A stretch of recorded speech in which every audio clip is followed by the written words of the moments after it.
Hi friends, எல்லோரும் எப்படி இருக்கிறீங்க?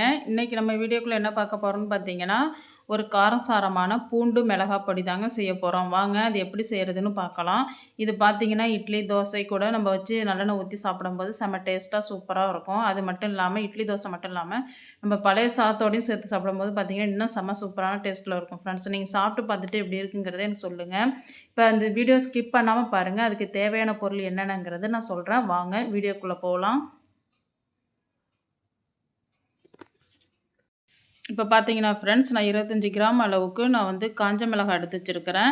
நான் காம்போடு தான் வச்சுருக்கேன். உங்களுக்கு காம்பு தேவையில்லைன்னா நீங்கள் காம்பை எடுத்துருங்க. 1 ஸ்பூன் அளவுக்கு வெள்ளை உருட்டு, ஒரு சின்ன பெருங்காய கட்டி எடுத்து வச்சுருக்கிறேன். ஒரு முழு பூண்டு எடுத்து உரித்து வச்சுருக்கிறேன், சுத்தம் பண்ணி வச்சுருக்கிறேன். இதுக்கு தேவையானது இவ்வளோ தான். இப்போ ஒரு கடாய் வச்சுட்டேன் அடுப்பில். அதுக்கு வந்து 1 ஸ்பூன் அளவு நல்லெண்ணெய் ஊற்றிட்டு நம்ம பெருங்காயத்தை அதில் ஃபஸ்ட்டு பொரித்து எடுத்துக்கலாம்.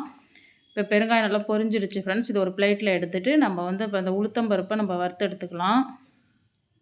அதுவும் பொன்னிறமாக வறுத்து எடுத்துங்க.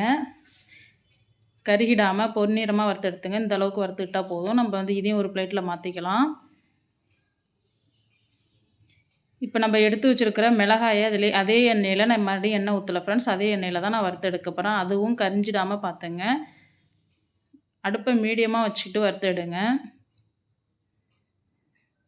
பாருங்கள், நல்லா வறுபட்டுடுச்சு. இப்போ நான் அடுப்பை ஆஃப் பண்ணிவிட்டு அந்த உரித்து வச்சுருக்கிற பூண்டை வந்து நான் அந்த சூட்லேயே போட்டு வதக்கி எடுக்கிறேன். நீங்கள் தனியாக நல்லா வதக்கிடாதீங்க, பூண்டோட டேஸ்ட்டு போயிடும். இப்போ எல்லாம் நல்லா ஆறிடுச்சு. நம்ம அரைச்சி எடுத்துக்கலாம். தேவையான அளவு உப்பு சேர்த்துக்கிட்டேன். இப்போ அது கூடவே நம்ம மிளகாவை தான் ஃபஸ்ட்டு அரைச்சி எடுத்துக்க போகிறோம். அது கூடவே இந்த சின்ன பெருங்காய கட்டியையும் சேர்த்துக்க போகிறேன். பாருங்கள், இந்த அளவுக்கு கொரன்னு அரைச்சி எடுத்துங்க. இப்போ அது கூடவே நம்ம உளுத்தம்பருப்பையும் சேர்த்து கொஞ்சம் நேரம் அரைச்சி எடுத்துக்கலாம். பாருங்கள், எல்லாம் சேர்த்து நல்லா கொரன்னு அரைச்சி எடுத்துட்டேன். இப்போ நம்ம வந்து பூண்டையும் சேர்த்து அது கூட அரைச்சி எடுத்துடலாம். பூண்டை வந்து ரொம்ப நைஸாக அரைச்சிடாதீங்க, விட்டு விட்டு அரைங்க.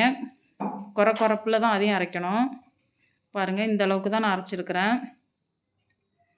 பாருங்கள் எவ்வளோ சூப்பராக இருக்குது பாருங்கள். இந்த மாதிரி அரைச்சி எடுத்துங்க, ரொம்ப நைஸாக அரைச்சிடாதீங்க. நீங்களும் இதே மாதிரி செஞ்சு பாருங்கள் ஃப்ரெண்ட்ஸ். செஞ்சு பார்த்துட்டு எப்படி இருக்குன்னு எனக்கு கமெண்ட்ஸில் சொல்லுங்கள்.